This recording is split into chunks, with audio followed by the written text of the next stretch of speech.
ಶ್ವೇತಾಗೌಡ ಫೋನ್ನಲ್ಲಿ ಸತತವಾಗಿರ್ತಕ್ಕಂಥ ಕಾಂಟ್ಯಾಕ್ಟ್ಗಳಿರೋದು ಪತ್ತೆಯಾಗಿದೆ. ಸತತವಾಗಿ ಅವ್ರ ಜೊತೆಗೆ ಅಂದರೆ ವರ್ತೂರು ಪ್ರಕಾಶ್ ಅವರ ಜೊತೆಗೆ ಈ ಶ್ವೇತಾಗೌಡ ಅವರು ಸಂಪರ್ಕದಲ್ಲಿರೋದು ಪತ್ತೆ ಮಾಡಿದ್ದಾರೆ ಪೊಲೀಸರು. ಕಾಲ್ ಡೀಟೇಲ್ಸ್ ಅನ್ನು ಚೆಕ್ ಮಾಡಿದಂಥ ಸಂದರ್ಭದಲ್ಲಿ ಕರೆಗಳು ಹೋಗಿರೋದು, ಅವ್ರ ಜೊತೆಗೆ ಮಾತುಕತೆ ಆಗಿರುವಂಥದ್ದು ಇದರಲ್ಲ. ಅದನ್ನು ಈಗ ಪೊಲೀಸರು ಪತ್ತೆ ಹಚ್ಚಿದ್ದಾರೆ.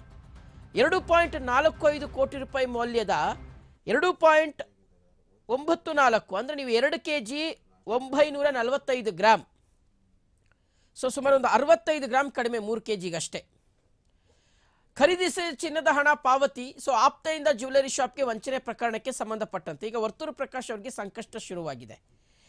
ಯಾಕಾಗಿ ಈ ಶ್ವೇತಾಗೌಡ ಜೊತೆಗೆ ವರ್ತೂರು ಪ್ರಕಾಶ್ ಅವರು ಸಂಪರ್ಕದಲ್ಲಿದ್ದರು ಅನ್ನುವಂಥದ್ದು ಇರ್ತಕ್ಕಂಥ ದೊಡ್ಡ ಪ್ರಶ್ನೆ. ಯಾಕೆಂದರೆ ಈ ಶ್ವೇತಾಗೌಡ ಹಿನ್ನೆಲೆಯನ್ನು ಪೊಲೀಸರು ಕೆದಕಿದ್ದಾರೆ ಆಲ್ರೆಡಿ. ಆಕೆಯ ಹಿನ್ನೆಲೆ ಚೆನ್ನಾಗಿಲ್ಲ. ಆಕೆ ಈ ಹಿಂದೆ ಇದೇ ರೀತಿಗೆ ವಂಚನೆ ಮಾಡಿರ್ತಕ್ಕಂಥ ಆರೋಪಗಳು ಮತ್ತು ಪ್ರಕರಣಗಳು ಆಕೆಯ ವಿರುದ್ಧ ದಾಖಲಾಗಿದೆ. ನೋಡಿ, ಈಕೆ ಶ್ವೇತಾಗೌಡ, ಈಕೆ ವಿರುದ್ಧ ಈ ಹಿಂದೆ ವಂಚನೆಯ ಪ್ರಕರಣಗಳು ಬೇರೆ ಬೇರೆ ಪೊಲೀಸ್ ಸ್ಟೇಷನ್ನಲ್ಲಿ ದಾಖಲಾಗಿದೆ. ಹೀಗಿದ್ರೂ ಸಹ ಶ್ವೇತಾಗೌಡ ಜೊತೆಗೆ ಯಾಕೆ ವರ್ತೂರು ಪ್ರಕಾಶ್ ಅವರಿಗೆ ಸಂಪರ್ಕ ಇದೆ ಅನ್ನುವಂಥದ್ದು ಈಗಿರ್ತಕ್ಕಂಥ ದೊಡ್ಡ ಪ್ರಶ್ನೆ.